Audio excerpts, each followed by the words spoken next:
Hi guys, welcome back to my channel. This is Kim with Creative Crafticality, and today I am working in some journals that I've been playing around with the past couple weeks. I haven't done any process videos for these, but they are two Sesame Street little golden book journals.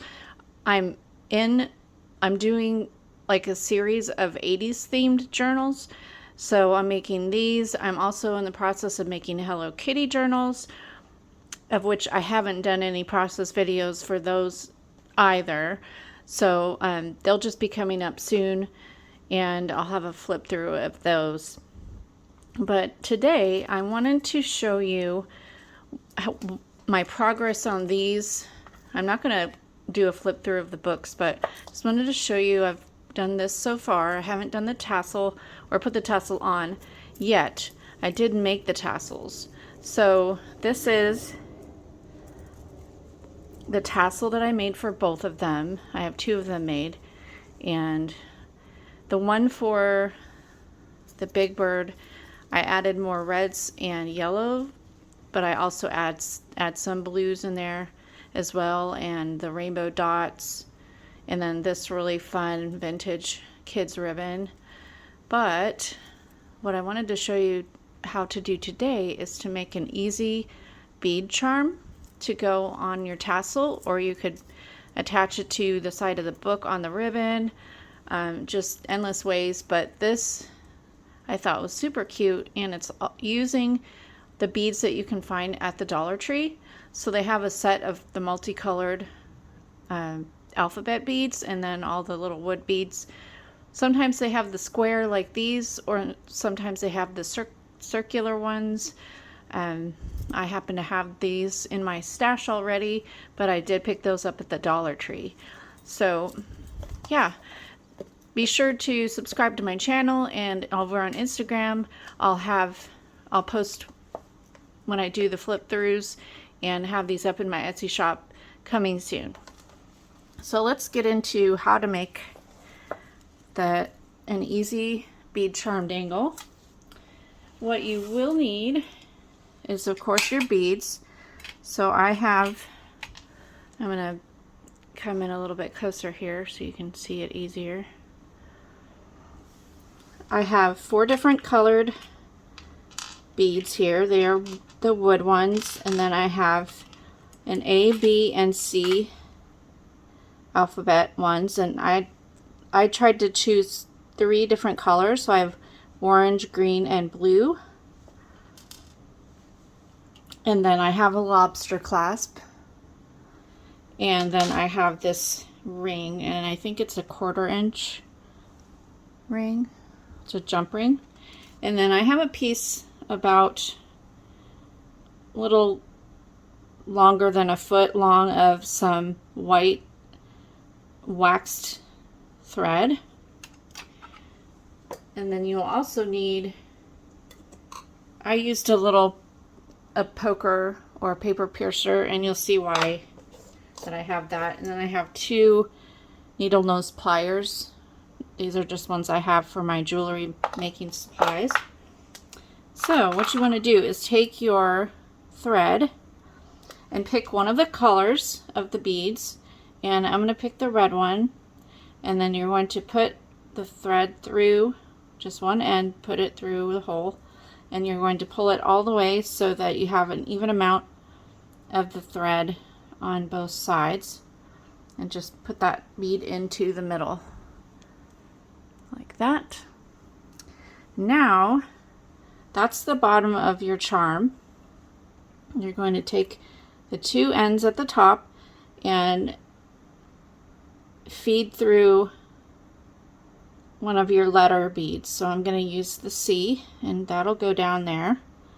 And then I'm going to pick another color and just feed through these, alternating the color beads with the letter beads. And then I'll put a B, and then let's see, we'll do a green one.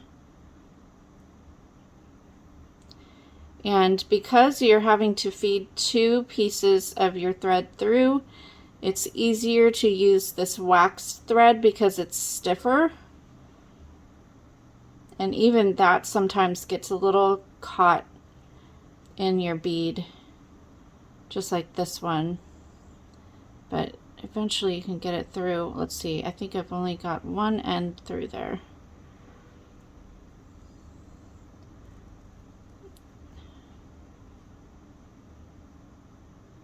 And you may have to take, I'm going to take my piercer and just kind of make this, the hole a little bit easier to get through.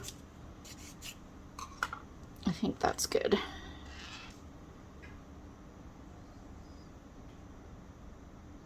Oh yeah.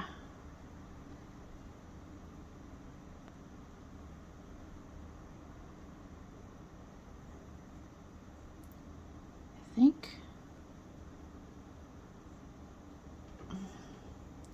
The one end just does not want to come through. Let's see here. Almost got it. There. Now I got it. Okay. Now I just need to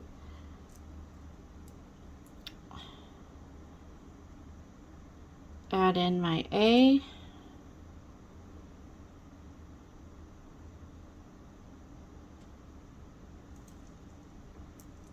And then the last bead. This one looks like it needs some, a little bit more space in there.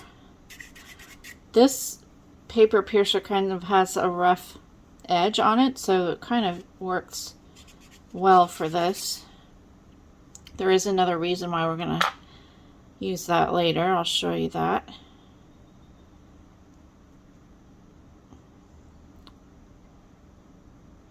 There we go. So we've got all of our beads on. Now we just want to add, you take the jump ring and put your wax thread through just one end of it and let it go all the way down to the bottom there. And you're going to double knot it.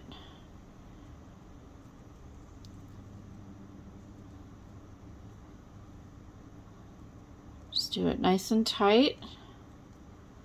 Double knot it like that. Now I'm going to take and cut, and I need scissors for this. I'm going to leave about an inch of, or 3/4 of an inch of my threads. Just chop that off, you don't need that. Now I'm going to take the paper piercer and just stuff the ends down inside of your beads. That way it doesn't accidentally come apart so if you decided to trim it down close to the knot, there's always that chance that it might come untied accidentally. So I'm just going to stuff it down in that hole. Fortunately, these beads have a pretty big hole, so you can do it.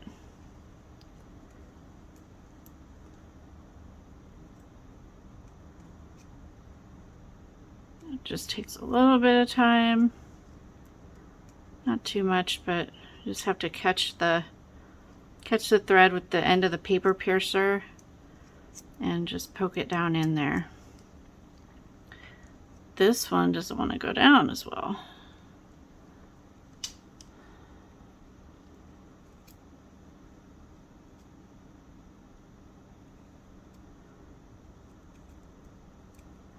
Almost there. There we go. Just a little bit more. Get it all down in there.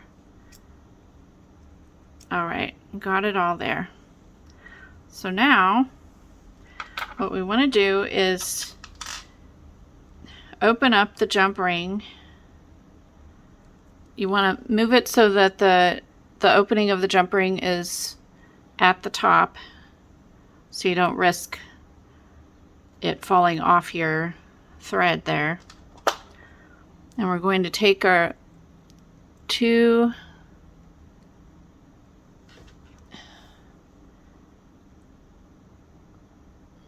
needle nose pliers. This is a round nose and then a flat one.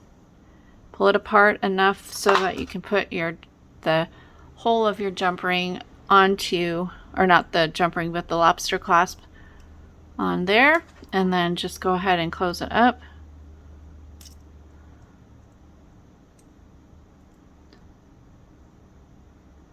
Just like that. And then I just go ahead and move the jump ring, the opening, so it's not right at the top. Just kind of go over to the side like that. Alright, so that is it. So simple.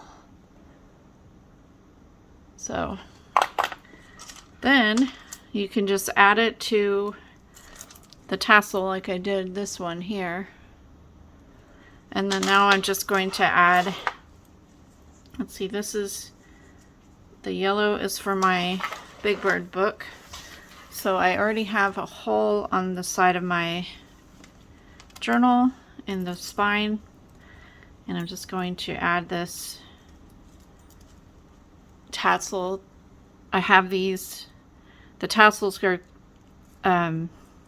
connected to this, it's like a brad, but it has a ring on it. When you buy them, they're called drawer pulls. I'm assuming they're very tiny. You wouldn't want to use them like on a kitchen drawer. I think they're more for like a jewelry box drawer pull. And these, I've only been able to find them on AliExpress. So I'll try and find a link for them down below, so that if you want some. I've tried finding them on Amazon and other websites, but haven't been able to find them. But they are pretty affordable. They just take a while to get, like a month or so. So anyway, I'm going to put the two ends of the drawer pull through my hole. And the way I made the hole is just using the paper piercer. And I'll go through into the middle of my spine of my book and go ahead and fold the two ends out.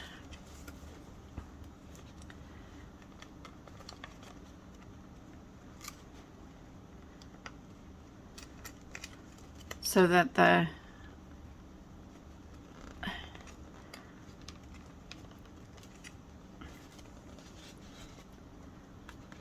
just like that.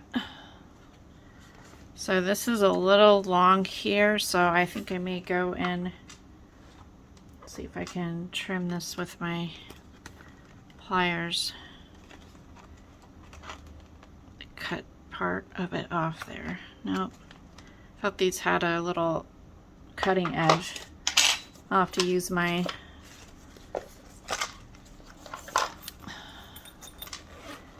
this is a bead kit that I got at Michael's, and that's what it comes with, the paper piercer and all the pliers, and then it comes with wire cutters. So I'm going to use those and just trim off a little bit of this drawer pull, the legs that fold back here, there. So that is good there. And super cute tassel and bead charm to add to your journals. And I just love that I was able to use these letter beads, perfect for Sesame Street. So yeah, if you're interested in these, go ahead and subscribe to my channel. I'll be doing a flip through soon because I'm almost done with them. I just need to fill them up with all the ephemera and add some decoration to the pages and things. And yeah, I'll be bringing a flip through, and they'll be listed in my Etsy shop soon. Alrighty, this is Kim with Creative Crafticality. Give me a thumbs up if you enjoyed this video. Leave me a comment and subscribe, and I'll see you again next time. Bye. God bless.